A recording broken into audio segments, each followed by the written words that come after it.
ఈ international solar aliens అనేటువంటి ఒక కూటమి ఎందుకు ఏర్పాటు అయ్యింది అంటే, ఇక్కడ ఏవైతే దేశాలు, ఫర్ ఎగ్జాంపుల్ మీరు ఇది మన భూమి అనుకుంటే, ఏ దేశాలైతే ఈక్వేటర్ నథింగ్ బట్ భూమధ్య రేఖకి పైన కింద లైక్ ట్రాపిక్ ఆఫ్ క్యాన్సర్ చూడండి, ట్రాపిక్ ఆఫ్ క్యాన్సర్,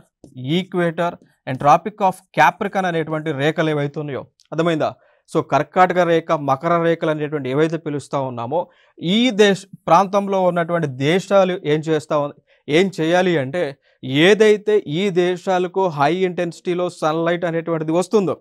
ఆ వచ్చినటువంటి సన్లైట్ని, సోలార్ ఎనర్జీని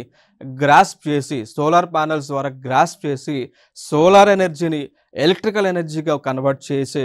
ఉద్దేశం దానికి కావాల్సిన సాంకేతికతను అందించడం, ఫినాన్షియల్ అసిస్టెన్స్ని అందించేటువంటి ఉద్దేశంతోనే ఈ యొక్క ఇంటర్నేషనల్ సోలార్ ఎలియన్స్ అనేటువంటిది ఏర్పాటైంది అనేటువంటి అంశం మనం గుర్తుపెట్టుకోవాలి.